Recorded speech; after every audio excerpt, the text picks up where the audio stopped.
Here is the host of Overdrive on TSN Radio, Bryan Hayes, joining us from the field at Skydome after this incredible victory by the Toronto Blue Jays in Game 6. And lots of exciting moments, right, Bryan? The Addison Barger home run in the third, Vladdy with another massive game. But for you, Bryan, the biggest moments came in the third and fourth innings with Trey Savage on the mound.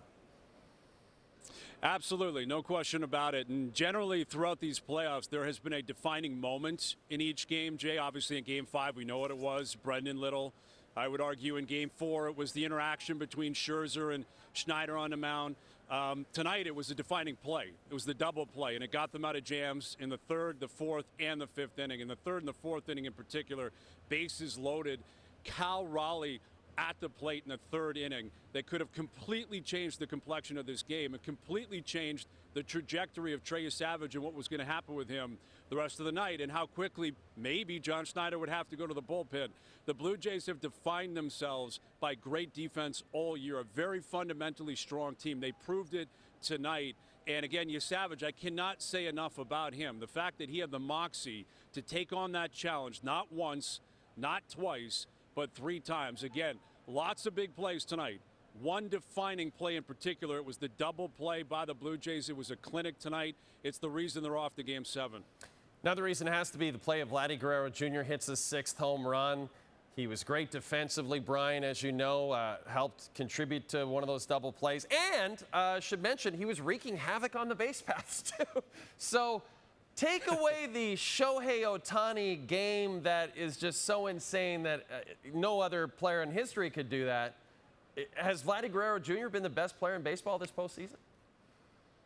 Absolutely, and I don't think it's even been close. And I'm glad you mentioned that Ohtani game because I'd get crushed if it didn't get mentioned. Obviously, what Ohtani did the other night cannot be replicated. And as far as I know, Vladdy's not going to take the mound in Game 7 and try to chase Ohtani down. But what Vladdy has done from Game 1 of the playoffs against the Yankees all the way up until this moment leading into Game 7, he has been the best player in baseball, and he has been the driving force of this Blue Jay team.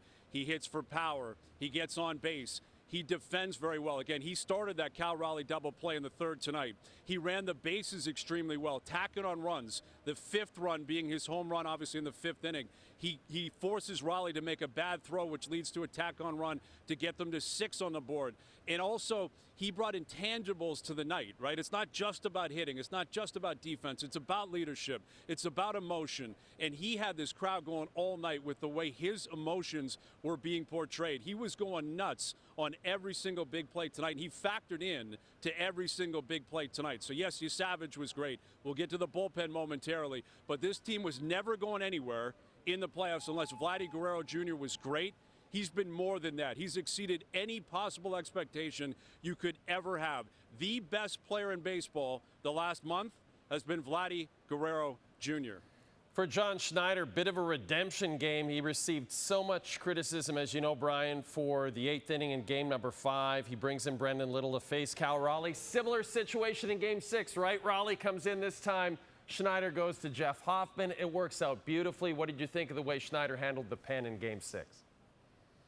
Well, clearly he handled it the way he should have handled it the other night, right? He should have gone to Hoffman in that high leverage situation. That term is thrown around baseball more than any other term, maybe in sports. High leverage. What we saw in Game 5 was the definition of high leverage. He chose to go with Little. Obviously, it was a mistake, and it blew up in his face. I credit John Schneider for not doing it again. He was never going to go to Little tonight, but he didn't have to go to Fluharty. He didn't have to go to Lowry. He didn't overthink it. He went to Jeff Hoffman, who they paid and they brought in for moments like tonight, and said, I need 6 outs out of you tonight. And that's exactly what Hoffman did. 4 strikeouts to close this game out. Varland came in from Savage. So you only had 2 relievers you had to use tonight. It was a perfect way to play it out. John Schneider, when he walked out to get Savage, there were a lot of boos, Jay. A lot of boos. And he felt it the other night.